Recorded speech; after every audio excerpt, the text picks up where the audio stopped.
Hello, friends, and welcome back for another episode of Indie Impressions. My name is Nick, and today I've got something very strange and rather experimental for you. We're going to be taking a look at something called Go Bonsai by developer Frank Force, and what this is essentially the internet's foremost bonsai tree growing simulator. So we're going to be taking a seed and growing it up into what looks to be, to some degree anyway, a small tree that looks large. That's the goal, I'm told, of bonsai tree growing. Not that I'm an expert by any means. I honestly know very little about the art itself, but it is always something that's fascinated me to some degree, and I've always been looking for some sort of a simulator or a piece of code, essentially, that would allow us to grow a tree that looks rather nice. And I say this because not only am I just interested in it on a personal level, but also it sort of informs us a little bit as to the way that these technologies progress in other formats.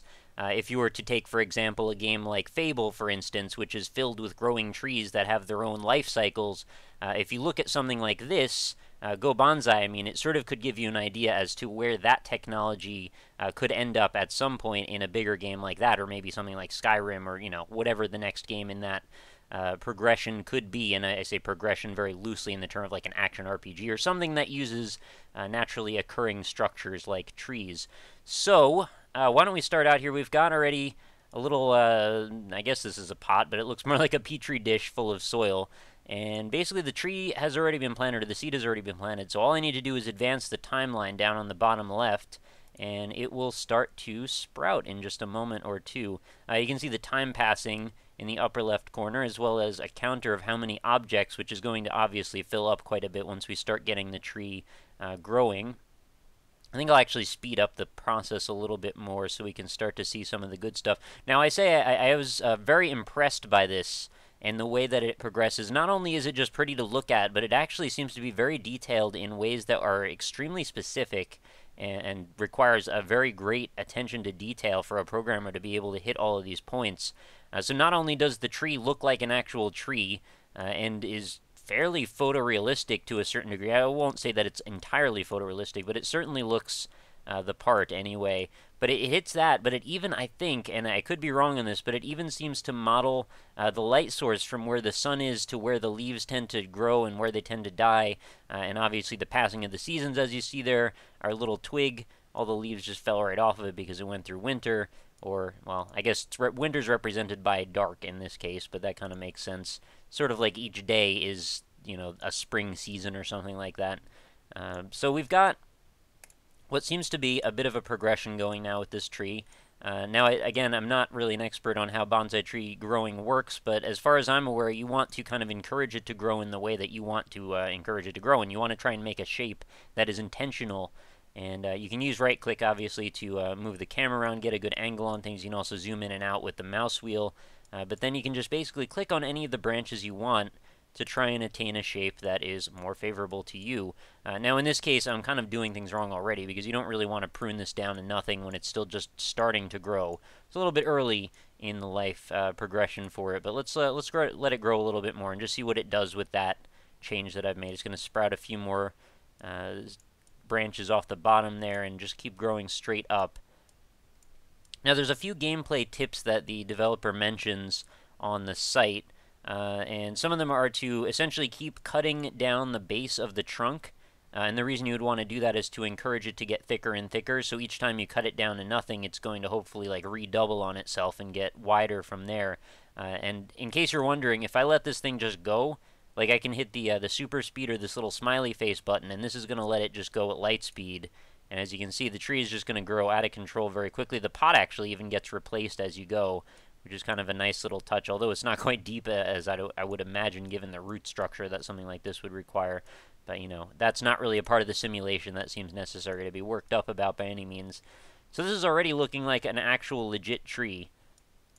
And you can see as we move towards another dark period, or winter period, I guess, all the leaves are falling off in a very naturalistic way. And it sort of strikes me as, like, I mentioned earlier about how other games use technology similar to this. It strikes me as kind of amazing that we've never really seen anything modeled to this degree of detail in an actual game before. Like, I don't think I've ever run into a game that models the individual leaves falling off the trees and, the progression of how a branch could grow towards the sun or anything like that. it's pretty incredible, actually, I'll say. And I know this is just a little silly for me to get so worked up about a virtual tree, but it's mostly the implications that I'm seeing and how cool that is. So let's let it grow out a little bit more. All the leaves are going to come back, and it looks quite lush and beautiful like that. And you'll see the ones towards the center, all the leaves in the center seem to be dying off because I'm presuming they're too blocked. They're too obfuscated by the other leaves that are growing in front of them, and we can find our light source, of course, by turning the camera around. I believe we are looking somewhere towards there. So if you look at where the shade would be coming from and where the leaves seem to be dying, they all seem to be coming from the center of the tree where, like I said, the light should be obfuscated. Now again, this might just be a coincidence and maybe this isn't actually the way things are going, but it did seem to me to be the case that maybe these were actually details that were kind of programmed into this whole equation. And the reason that I think that it's pretty likely that that is the case is because, well, if you're trying to make a tree growth simulator, it seems likely to me that you would want to take all of those little details into account. Otherwise, you're going to end up with some strange moments on occasion that are maybe not favorable to someone who takes this a little bit more seriously than someone like myself. Now, there are plenty of branches I could go and prune. And you'll notice the parts that are lighting up red here are basically, it's indicating where I can cut and then what will be trimmed off as a result. But then some of these parts are not red.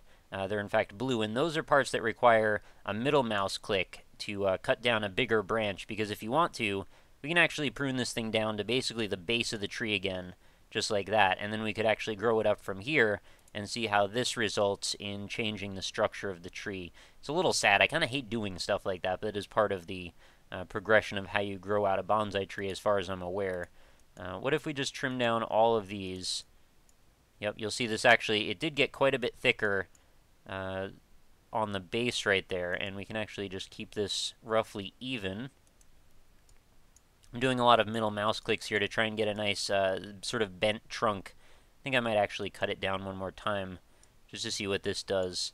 And I'm leaving it in super speed so we can actually see this progression happen insanely fast, which is kind of also a pretty gratifying element that you know, someone doing actual bonsai tree pruning would never really have the opportunity to see. You know, the years don't pass anywhere like this, and not that I need to tell you or anything, but it's just kind of amazing to see things moving this fast. And the amount of different pots we've gone through now is pretty incredible too. So when the simulation seems to end, and this face turns into a sad face instead of the smiley face, that just means that we've sort of taken up all of the available resources that the game has allocated to it, or we've grown our tree to such an extent that it's probably becoming a little bit unreasonable to task the system with keeping track of any more variables, I suppose. So we could start pruning things, and eventually when we cut down enough of these branches, you'll notice that the sad face is going to turn back into a happy face, and that's when we can actually continue the simulation and continue growing things however we want. The developer also mentions you can run a bunch of instances of this game at the same time if you'd like to, and that's kind of a neat way to sort of source a bunch of different options of how you'd maybe like your progressions to go and see all of their various results all in real time. Oh, well, I didn't actually mean to do that. That is what the one downside I'd say is I kind of wish there was an undo button in case you accidentally misclick, because some of these are very delicate and minute trims that you need to make. But on the other hand, it's like not that serious.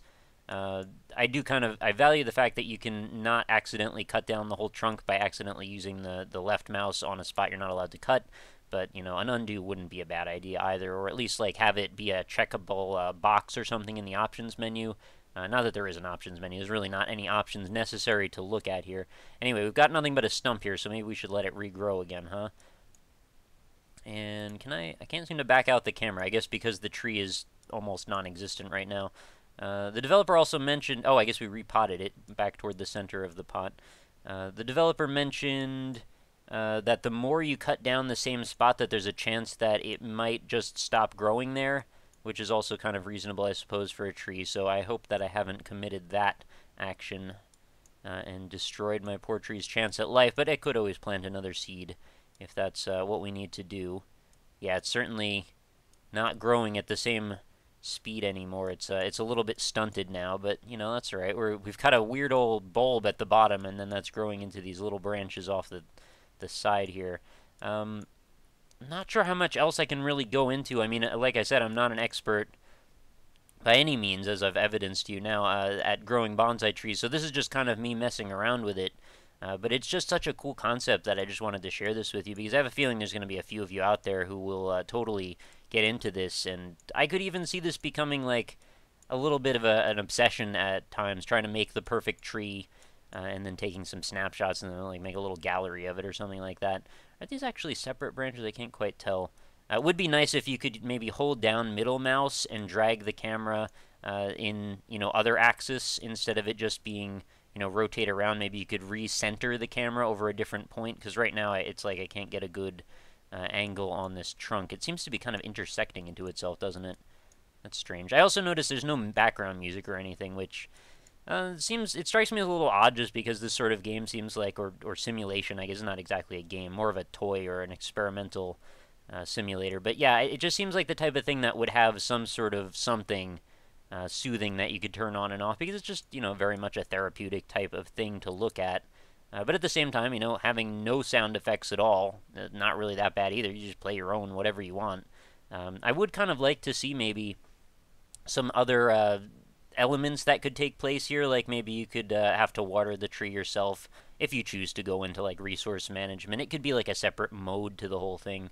If you want to really micromanage everything, maybe you'd be locked into a certain time frame, and then it's sort of like hardcore mode for tree growing or something like that, where if you screw up there's actual consequences, because the time you put in will reflect what you actually get out the other side. So maybe if you actually have a screenshot of a particularly nice tree and then it has the hardcore mode watermark, it's like, wow, you really earned that tree, as weird as that is to say. Yeah, in the scheme of things, it's all pretty weird, but I do really like the concept of it, and I hope some of you out there like it as well. I also really just like watching the leaves fall off the tree each time. Very cool looking. But imagine one day we'll have Skyrim with trees that actually grow like this. I just can't wait for that kind of stuff to become a reality, and I think we're not all that far away from it right now, especially if this actually came out, I believe, back in 2008. So there's a whole bunch of stuff that I could see happening in the next 20 years of our future of game design that are really going to change the way things work. And one day there'll be a game that'll just be like a perfect one-to-one simulation of actual reality. Well, maybe not one-to-one, but hopefully you know what I mean.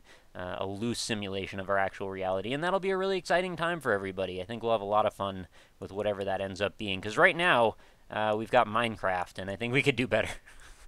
And that's not shots fired at Minecraft. I just mean if we're trying to actually simulate things. And I know we're not entirely trying to actually simulate things, because I'm aware that zombies are not actually a thing that exist. But you know what I mean. Anyway, like a survival game. But I will catch you all in the next one. If you enjoyed Go Bonsai, go ahead and give it a download. It is totally free. You can go try it yourself, see what kind of trees you can create. If you have a particularly cool one, feel free to like tweet it at me, or if you have like a Tumblr or something, or happen to save a screenshot, I would be interested in seeing what kind of cool trees you might be able to make out of this. But anyway, yeah, go try it out. Let me know what you think in the comments.